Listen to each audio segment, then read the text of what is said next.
파일을 직접 구동하시고 돌려보실 수 있는. 대신에 이제 하드디스크 여유가 없으시면은 가상 머신을 직접 만들고 그러시기에는 조금 불편하실 수 있어요. 근데 뭐 윈도우는 OS 사이즈가 워낙에 크니까 디스크 용량을 많이 차지한다면 가상 머신을 한 번쯤 올려본다라는 차원에서는 리눅스 같은 것들 가벼운 거 좀 올려보시면 가상화에 올려서 저희 서비스로 기동하는 부분들은 한번 점검해보시고 테스트해보실 수 있는 상황까지 될 거고, 우선 오라클 버추얼 박스들 어떻게 다 설치하셨거나 다 다운로드 받으셔서 가지고 오셨는지.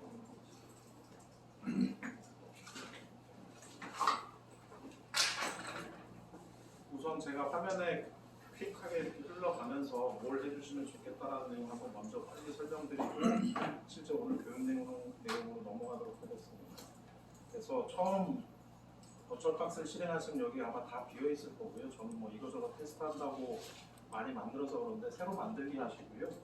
여기서는 이름을 주시는데 뭐 한글로 주셔도 상관은 없어요. 그런데 뒤에 그 가상 머신을 또 가상화하는 부분에 있어서 커맨드 라인에서 또 뭐 그 가상 머신 이름을 줘야 되니까 원문으로 하면 아무래도 좀 편하실 거예요.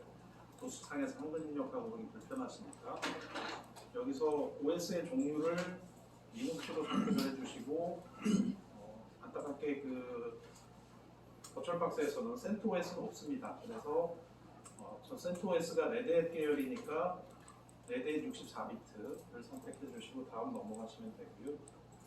메모리는 뭐 노트북 상황에 따라서 뭐 적절하게 설정해 주시면 되는데 테스트 해보다 보니까 한 2기가 정도는 있어야 어느 정도 기본 동작하는데 이거 도저히 느려서 못하겠다 뭐 이 수준까지는 안 되더라고요. 1기가는 조금 좀 부족하고 2기가 정도 잡아주시고 디스크 부분인데 새 디스크를 반드시 만들으셔야 돼요. 그래서 가운데 있는 새 하드디스크 만들기를 하셔서 넘어가는데 그냥 디스크 이미지 뭐 셋 중에 어느 걸 하셔도 상관은 없어요. 하지만 그냥 첫 번째 디폴트로 넘어가는데 하드디스크를 조금 여유롭게 쓰시려면 여기 보면 동적 할당이라고 있어요. 이건 뭐냐면 제가 예를 들어서 50기가를 설정을 해놓지만 실제 쓰는 게 1기가밖에 안 쓰면 하드디스크는 1기가밖에 잡아먹진 않아요. 50기가를 다 잡진 않기 때문에 싱프로비저닝이라고 하죠. 그래서 실제 쓰는 용량만 디스크에서 사용되고 거기까지 쓸 수 있게끔 프로비저닝만 해놓는 거예요. 그리고 동적 할당을 하셔서 넘어가시고 이 다음에 하드디스크 사이즈인데 8기가면은 뭐 NDT 설치하고 뭐 OS 깔고 저희 그 VDI 솔루션 설치하고 하는데도 전혀 지장은 없습니다. 근데 로그도 좀 쌓이게 될 거고 테스트 하시다 보면 그리고 가상 머신을 또 올리는 그 디스크도 뭐 좀 필요한데 가상 머신 디스크는 여기에다 추가로 디스크를 붙여서 할 거예요. 여기 자체에다 하지 않고. 왜냐하면 뒤에 설명드리고 뭐 내용 중에 교육 내용 중에 나오겠습니다만 저희가 가상 머신을 올리는 디스크를 LVM의 싱플 타입하고 그 클러스터 파일 시스템 중에 쉐퍼하고 두 가지를 지원합니다. 물론 현재 그 LVM의 싱플이 아닌 그냥 일반 파일 시스템도 지원하는 버전이 프로토타입이 나와서 지금 진행 중에 있긴 합니다만 오늘 교육 중에 사용될 환경은 LVM의 싱프로비저닝에서 디스크를 별도로 붙여서 그 녀석만 싱프로비저닝 하면 되니까 그냥 혹시 모르니 한 10기가 정도로 잡아서 OS는 이렇게 만드셔도 상관없고요.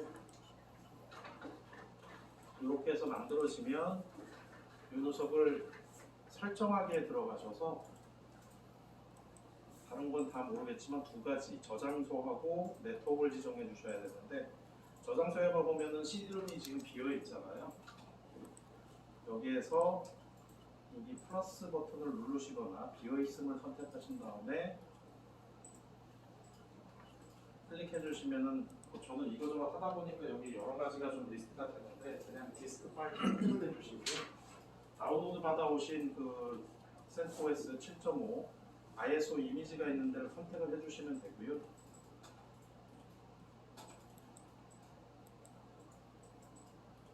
저는 리눅스 이미지에서 CentOS 7.5인 거는 세븐의 1804가 7.5거든요.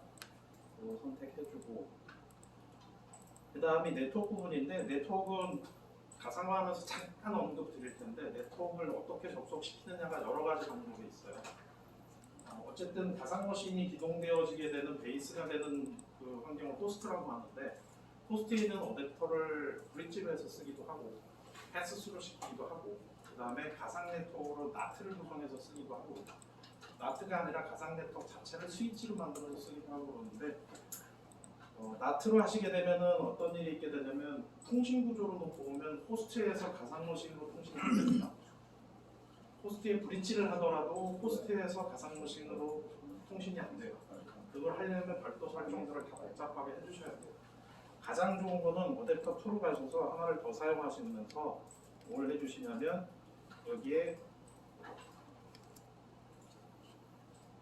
호스트 전용 어댑터를 선택을 해주시면 이게 뭐냐면 이 버추얼 박스를 설치를 하시고 나면은 여러분들이 보시게 되는 환경에서 어떤 걸 보실 수 있게 되냐면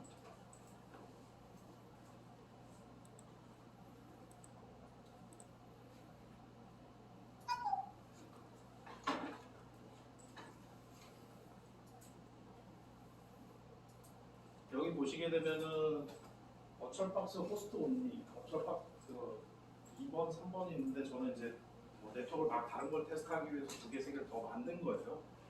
버추얼 박스를 설치하시는 버추얼 박스 호스트 온리 네트워크라는 기본으로 생겨요. 저게 뭐냐면 그 호스트에 탑재되어 있는 어댑터에 가상화해서 스위치를 아예 하나 만들어 놓은 겁니다. 그래서 이 녀석을 통할 경우에는 호스트에서 가상 머신으로 통신이 바로 다른 설정 없이 가능합니다. 그래서 앞서 말씀드렸던 것처럼 설정해서 호스트 전용 어댑터를 선택해 주시고 그런데 간혹 설치하시다 보면은 외부 인터넷을 통해서 뭐 RPM을 다운받거나 아니면 다른 작업도 하실 수 있게 되잖아요. 이 경우에는 호스트에 스위치가 돼 있다 보니 호스트 어댑터를 이용해서 스위치를 만들다 보니까 이것도 또 다른 설정을 해서 이 호스트하고 또 통신이 되게끔 마우터 만들어주는 뭐 이 짓을 하지 않으면 외부 통신은 또 안 돼요. 그래서 외부 통신까지 하시려면 어댑터를 하나를 더 붙이셔서 이때는 앞서 말씀드린 것처럼 어댑터에 브릿지 하게 되면 이 녀석은 바로 외부 통신이 이루어집니다. 그래서 이때 노트북에 보시면은 뭐 대부분 다 와이파이도 있고 이더넷도 있고 그렇잖아요. 그래서 어떤 디바이스로 해서 브릿지를 해줄 건지 외부 통신이 되게 할지 그 디바이스를 선택해 주시면 되고 저는 현재 여기 유선 네트워크를 연결 안 하니까 이 버추얼 박스가 자기가 알아서 현재 액티브되어 있는 녀석이 와이파이다 보니까 와이어리스 네트워크를 알아서 선택을 해준 거고요. 그래서 처음에 생성을 한 뒤에 시드롬 장착해 주는 거, 그 다음에 네트워크 설정해 주는 거 이것만 하시고 나서 그 다음에 시작을 하시게 되면 부팅이 되면서 앞서 설정했던 그 CD롬으로 부팅을 하게 될 거고요. 부팅이 이루어지면서 이런 걸 누를 수도 있어요. 다시 한번 이 디스크가 맞냐라고 해서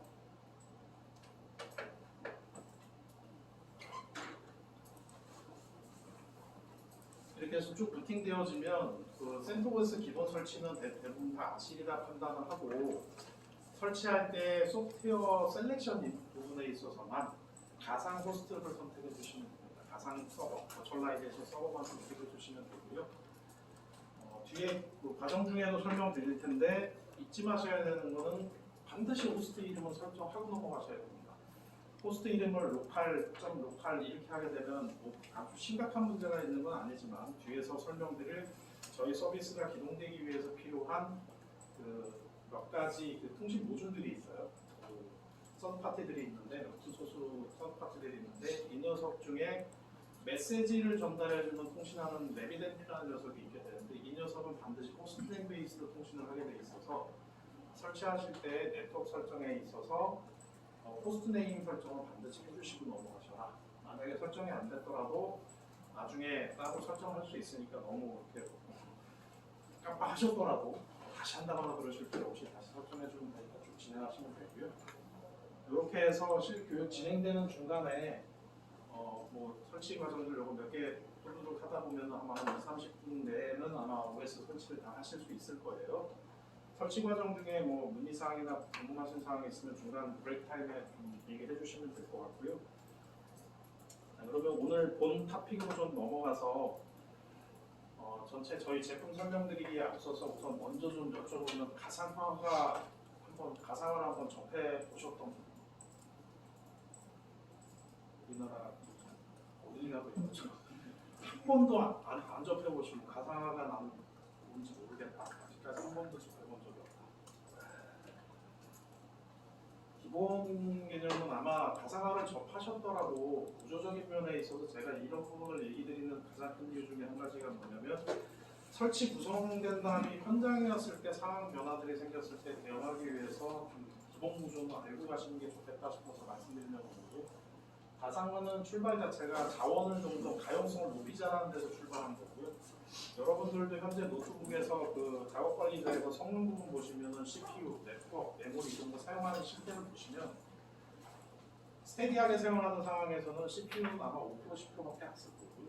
10%도 안 쓸 겁니다. 뭔가 프로그램 하나 실행하면 그때 잠깐 피크 치는데 그 피크 치고 끝이고요. 메모리는 뭐 많이 프로그램 돌려봐봐야 뭐 8기가 꽂혀 있어도 아주 풀로 다 돌려서 제가 망망하게 다 돌려봤는데 그래봐야 7기가, 8기가 쓸까 말까 그 사이 왔다 갔다 하고요. 네트워크야 뭐 데이터 트랜잭션 일어날 때만 쓰니까 그런 부분들을 좀 나눠서 아이들 타임일 때 쓰지 않을 때 좀 더 다른 용도로 활용할 수는 없을까라는 차원에서 연구돼서 나온 환경이 솔루션이 가상화입니다. 그래서 말씀드렸던 것처럼 좀 사용률을 높이자는 취지에서 시작이 된 거고요. 가상화에는 여러 가지가 있습니다. 시장 가서 현장에서 부딪히시다 보면 경쟁사 제품들도 얘기 많이 나올 거고요. 실제 지금 뭐 기술들도 여러 가지 다양하게 변화되고 있는데 이렇게 합쳐놓은 녀석이 지금 아마존 서비스라고 보시면 될 것 같고요. 지금 대부분의 그 가상화 서비스 하는 데는 지금 이 부분에서 하이퍼바이저를 기반으로 하는 부분으로 많이 서비스가 되고 있고요. 윈도우 쪽 MS 쪽에서 옛날에 그 저쪽 하이퍼바이저를 쓰지 않고 해서 많이 버전을 며칠 못했죠. 기능적인 면에서 강가상화 쪽으로 좀 있었어서 좀 많이 힘들어하다가 하이퍼V를 내놓으면서 하이퍼바이저로 다 넘어갔고요. 구조적으로. 그리고 컨테이너라는 부분이 있고요. 요즘 뭐 핫하죠. 쿠버네티스니 뭐 이런 얘기를 해서 되게 핫한 부분이 컨테이너 부분인데 구조적으로 보시면은 차이가 보면 컨테이너 가상화는 OS가 있게 되는데 그 뭐냐면 저기에서 게스트 OS라는 표현을 했지만 실제로는 호스트 OS예요. 그래서 가상 환경을 만드는데 CPU나 기타 자원 부분들을 그냥 호스트 거를 그대로 쓰는 거예요. 일종의 뭐냐면 여러분들이 리눅스나 유닉스 계열을 다뤄보셨으면은 콘솔 하나 열 때마다 그 콘솔 하나하나를 쉘이라고 그러잖아요. 쉘과 쉘은 독립된 공간입니다. 그래서 프로세스를 물론 백엔드에서는 다 같이 공유되고 있다고 한다지만 사용자 입장에서는 독립된 공간입니다. 그래서 제가 A라는 쉘에서 쉘을 하나 터미널을 하나 열어서 명령을 날렸을 때 다른 터미널에 그 결과가 나오거나 다른 행위가 없잖아요. 독립되어 있기 때문에. 그래서 그런 개념으로 아예 시스템을 올려버린 게 그 컨테이너라고 보시면 돼요.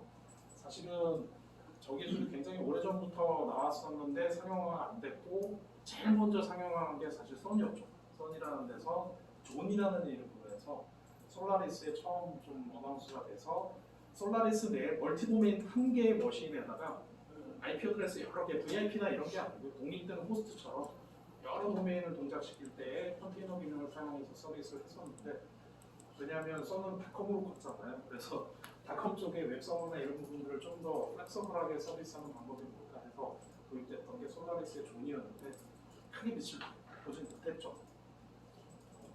여튼 그러다가 다커라는 커뮤니티에서 꾸준히 기술들을 계속 개선해오고 발전해오다가 결정적으로 클라우드가 좀 분이 되면서 특히 아마존 같은 데에서 구글 같은 데에서 뭐 쿠버네티스 사실 쿠버네티스는 따지고 보면 컨테이너를 오케스트레이션 해주는 녀석밖에 안 돼요. 따지고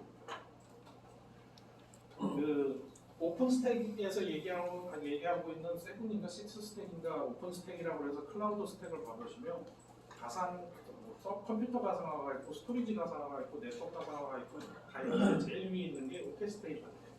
그래서 쿠버네티스는 가상 환경에 대한 오케스트레이션을 해주는 녀석이다. 지금 뭐냐면 배포해주고 배포 상태 관리하고 뭐 이런 부분이라고 보면 되는데 이 이야기를 왜 드리냐면 저희 MBT가 따지고 보면 이 하이퍼바이저의 오케스트레이션을 해주고 있는 녀석이라고 보시면 됩니다. 지금 뭐냐면 저희 MBT의 그 관리자 화면을 통해서 가상 머신을 만들어서 배포하고 또는 마스터 이미지를 통해서 새로운 뭐 버전을 또 배포한다라든지 배포되어져 있는 가상 머신의 선택값들을 분석한다라든지 관리자분들이 뭐 호스트의 운영 상태를 뭐 본다든지 하는 기능들을 제공하고 있어서 저희 NDT 솔루션의 핵심 코어 기능은 VDI 환경에 대한 오케스트레이션 솔루션이라고 보시면 됩니다. 지금 뭐냐면 저희가 하이퍼바이저를 개발하거나 하이퍼바이저를 다루지는 않아요.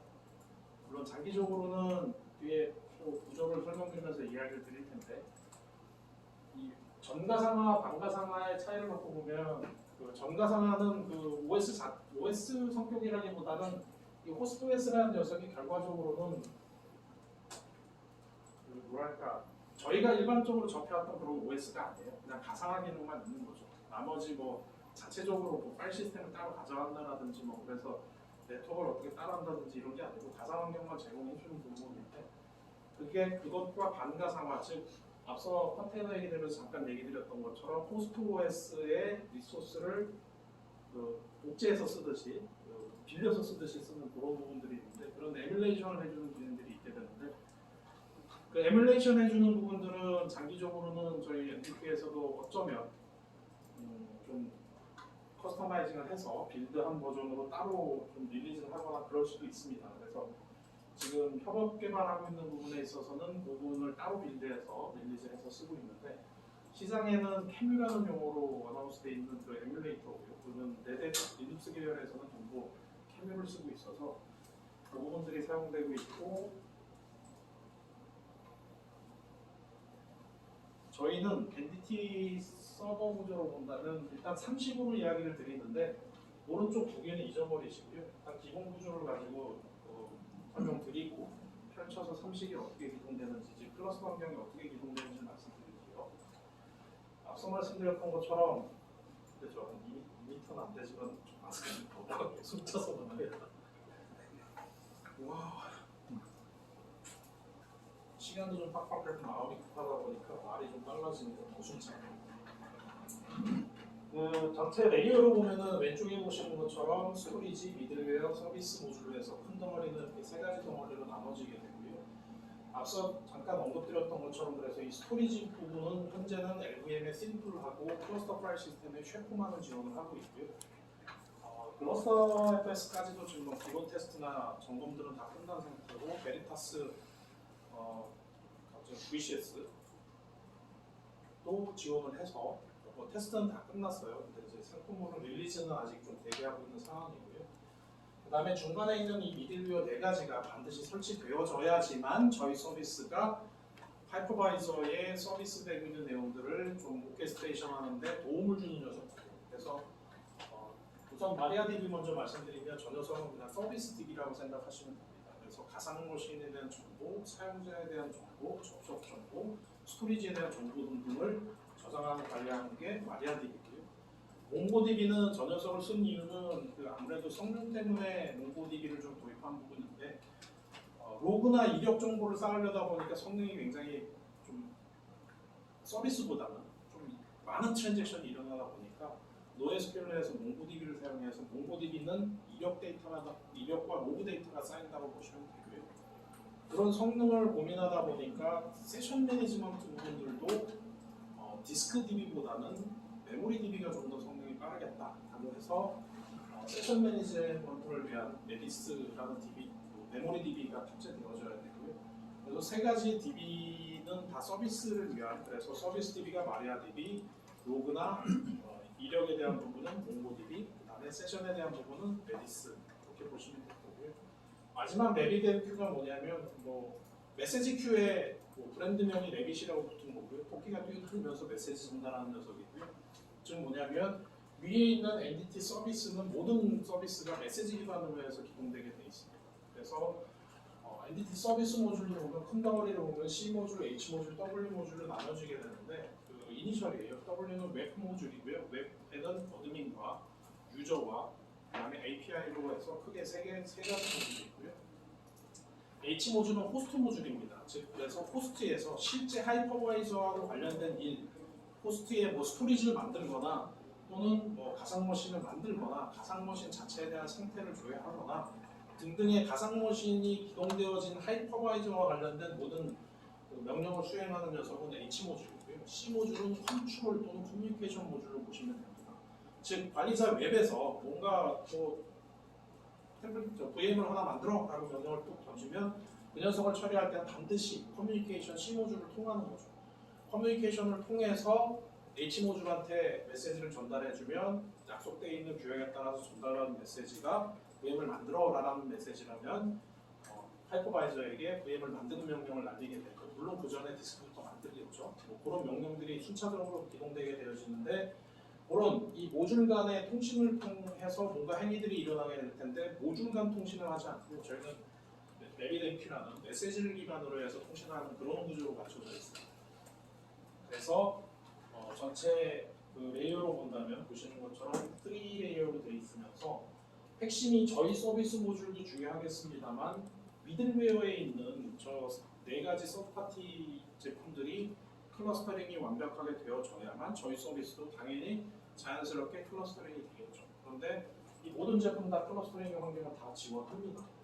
그래서 RabbitMQ도 클러스터링, 마리아도, 몽고도, 레디스도 다 클러스터링 하는데, 현재 저희 삼식에서 구현되어 있는 구조로 보면은 RabbitMQ는 크로스 리플리케이션을 통한 클러스터링으로 구성이 되게 되어 있고요. 즉 뭐냐면 1번, 2번, 3번 서버 있을 때 2번 서버는 1번 서버에 대한 리커버리, 3번 서버는 2번 서버에 대한 리커버리, 1번 서버는 3번 서버에 대한 리커버리, 이런 형태로 해서 클러스터링이 되는, 그래서 풀 클러스터링, 즉 로드 밸런스가 되어져 있는 마치 그 L4 스위치가 있는 그런 구조의 어떤 클러스터링은 아니고요.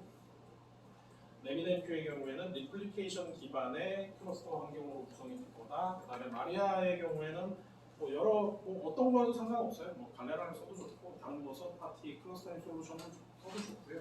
핵심과 결론은 저희 모듈에서 그 DB 쪽에 통신될 수 있게끔만 그 리스너만 잘 열리고 통신만 되어지게 되면 되기 때문에 뭐 마찬가지 레빗도 마찬가지예요. 어떤 형태로든 삼식으로 구성하는 가장 큰 이유가 어떤 다운타임을 가져가지 않고 서비스를 지금 유지하기 위한 부분이니까 미들웨어 부분들을 뭐 별도의 방식으로 해서 구성하되 저희 모듈하고 통신될 수 있는 다 DB잖아요. 리스너 구조에 다른 변화는 없다면 똑같습니다. 그래서 그렇게 기동되는데, 한 가지 제가 여기에 꼭 명기되어 있지 않고 뭐 사실은 중요한 모듈이긴 하나 전체 큰 흐름에서는 뭐 숨어서 일을 하는 녀석이다 보니 이렇게 표기가 안 돼 있는데 DB 에이전트라는 게 또 있습니다. 그래서 그 중간에 DB 에이전트라는 녀석이 탑재되어져서 DB 통신들은 전부 다 DB 에이전트 통해서 하게 되어 있고요. 그래서 앞서 얘기드렸던 것처럼 관리자 웹에서 VM을 만들어라 라고 하게 되면 C 모듈에서 받아서 이 녀석을 이제 메시지별로 분기시키는 거죠. DB 에이전트한테는 자, 이렇게 해서 VM 만들 거니까 VM 정보 하나 DB에 인서트 해주세요. 인서트 되면 그 내용을 받아서 다시 또 H 모듈한테 스토리지 만들고, 스토리지 다 만들어지면 VM 생성하게끔 진행하세요 라는 명령들을 순차적으로 보내게 됩니다. 그런 형태로 기동되어지게 되고요. 그래서 그런데 뭐 미들웨어는 그렇다고 하는데, 이 스토리지 부분에 가서 이제 클러스터 파일 시스템 부분인데, 저 부분을 따로 이야기 드리는 이유 중에 하나가 뭐냐면, 현재 저희가 그 페일오버에 대한 대응 부분에 있어서 전체에 대한 페일오버는 다 돼요. 그런데 안타깝게 현재 구현이 아직 안 돼 있는 부분은 뭐냐면, VM이 기동돼 있던 상황일 때 기동된 상황으로 라이브 마이그레이션 하듯이 페일이 발생했을 때 라이브 마이그레이션이 돼서 페일오버가 되어지는 그 기능까지는 아직 없어요. 지금 뭐냐면 저희가 부를 때는 그래서 오프라인 마이그레이션이라는 표현을 쓰고 있는데, 즉 뭐냐면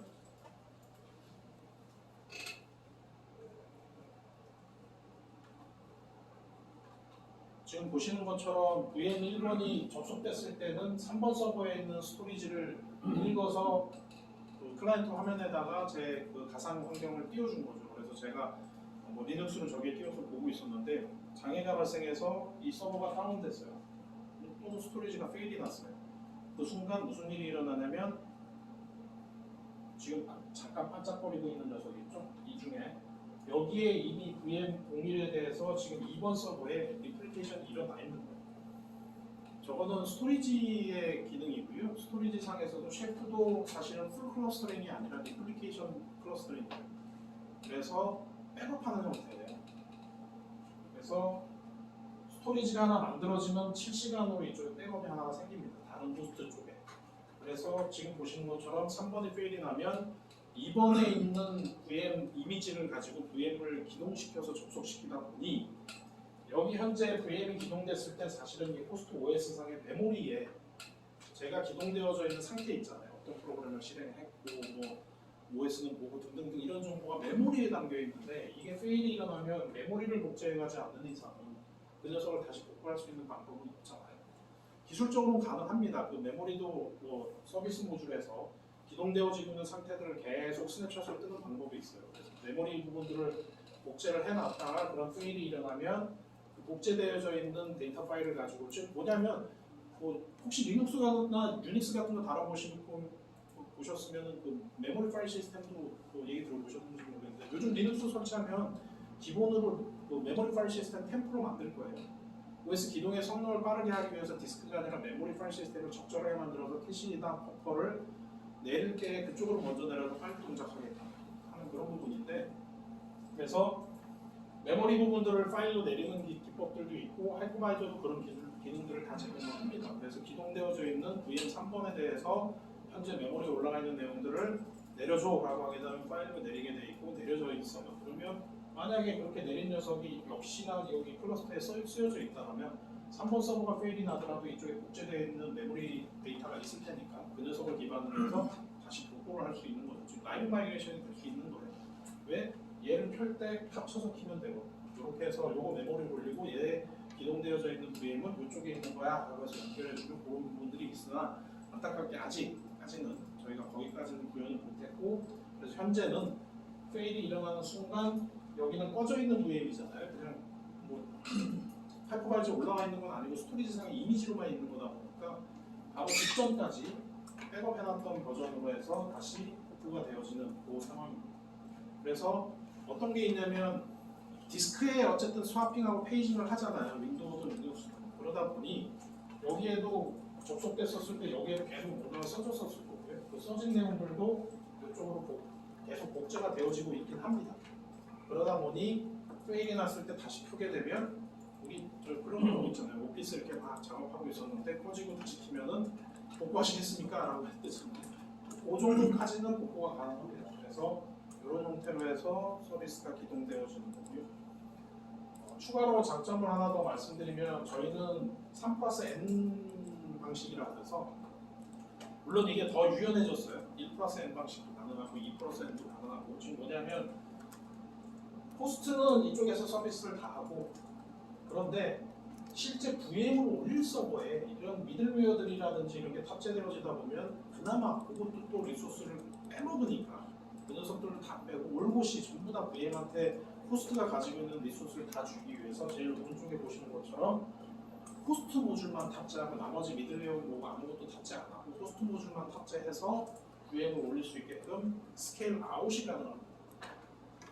스케일 아웃의 범위는 이 미들웨어에 대한 클러스터링 범주 그리고 이 클러스터 파일 시스템이 커버할 수 있는 범주까지 확장이 가능하고요. 쉐프는 일단 다큐멘트 상이긴 한데 10G 이더넷으로 그 스토리지 네트워크를 구성했을 때에 이 스토리지 하나하나의 덩어리, 즉 그 스토리지에서 얘기하는 런의 개수가 12개를 넘어가면, 즉 노드가 12개를 넘어가면, 통신 노드가 12개를 넘어가면 성능이 급격하게 저하될 수 있다라는 다큐멘테이션이 있기는 해요. 그러나 실제로 저의 개인적인 판단이긴 합니다만 저희 VM 환경에서 그걸 넘어가더라도 저는 큰 문제는 없으리라고 지금 추정을 하고 있고요. 그 이유는 실제로 50G짜리 그 이미지를 오픈해서 기동을 한다지만 기동할 당시에 50G짜리를 읽어서 오픈하지만 그 이후부터는 I/O 자체가 그렇게 크지 않기 때문에 좀 진설하더라도 그리고 실제로 그 I/O가 일어나는 게 뭐 예를 들어서 아시겠지만 여러분들 디스크 뭐 파일 같은 거 카피해 보실 때 같은 1기가짜리인데 뭐 1메가짜리 1000개를 카피하느냐 1기가짜리 하나 카피하느냐에 따라서 시간이 10배, 20배도 차이가 나요. 어쨌든 추정이기 때문에 그건 좀 검증을 해야 되는데 여튼 중요한 사실은 저희는 스케일 아웃이 클러스터 파일 시스템과 미들웨어에 해당하는 메시지 큐하고 데이터베이스 부분들이 확장 가능한 범주까지는 스케일 아웃은 이론적으로 적용 가능하다라고 봐주시면 될 것 같습니다. 자, 여기까지 혹시 질문이나 궁금하신 사항이 있으시나요? 네. 만약에 이제 시스템 하나가 호스트 하나가 죽었을 때 네. 거기에서 그 기계들이 쓰던 그 리소스가 워낙 많았다고 그러면 이 지금 살아있는 쪽으로 넘어가는데 좀 문제가 생기지 않나요?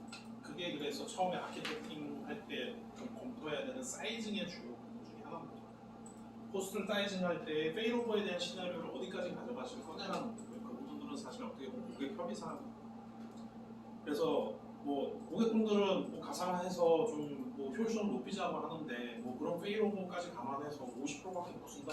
아 그럼 나 투자비에 대해서 리턴이 너무 작잖아라고 컨선하시는 분들도 있고. 근데 한두 대 정도 페일 나는 것까지는 오케이. 두 대 이상, 세 대 이상 페일이 나는 거는 그거는 장애로 쳐서 다 다운돼도 좋아라고 결정해 주시는 분들도 계시고, 됐고 서버 한 대 더 사서라도 나는 무조건 계속 돌려야겠어 하시는 분들도 계세요. 그래서 호스트가 가지고 있는 사이즈를 봤을 때 요즘 통상 그냥 일반적인 서버 사이즈로 봤을 때 호스트당 권고 드리는 거는 한 25개에서 35개 사이의 VM을 기동시키는 걸 권고를 드리고요. 뭐 호스트 사이즈에 따라 맥시멈 뭐 40개에서 50개까지도 기동할 수 있긴 해요. 그러나 25에서 30으로 권고드리는 이유가 장애가 발생했을 때 이 녀석을 좀 받아쳐줘야 되는 부분이 있다 보니까 그만큼의 리소스를 좀 남겨두는 거죠. 그거는 사이징 이슈고요. 그 사이징은 뭐 사이징만 해도 1시간 따로 해야 되는데 오늘은 안타깝게 그 사이징 시간까지는 따로 마련하지 못했고요. 그 중간중간 필요한 팩터들이나 뭐 고려 사항들은 제가 따로 설명을 드리도록 할게요. 또 다른 궁금하신 사항이나 질문 사항 있으십니까?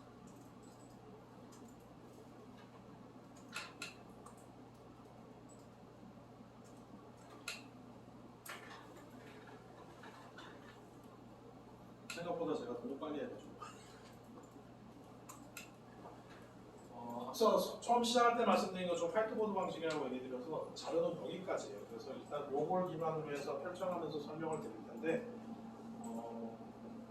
그래서 저희 서비스 모듈을 본다면 나중에 설치하시는 구조를 다 보실 텐데 C 모듈 먼저 말씀드리면 몬이라는 게 있고 스토어라는 녀석이 있고 팝이라는 녀석이 있고 배치라는 녀석이 있고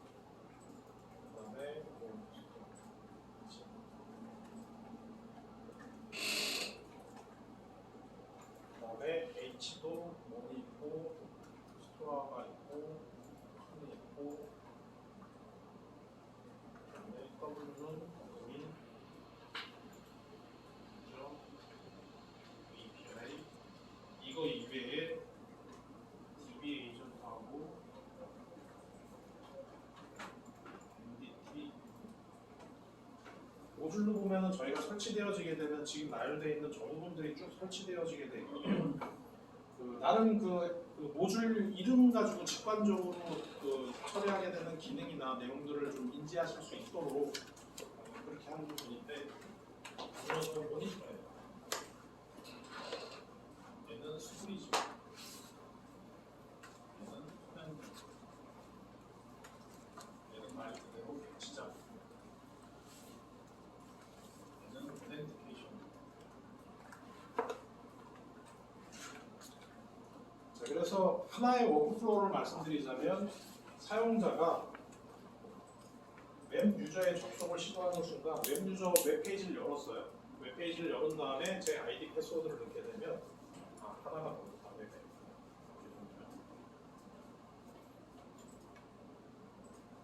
제가 좀 코로나 후유증은 아니긴 하나 좀 까먹어서 CB는 커넥션 브로커입니다.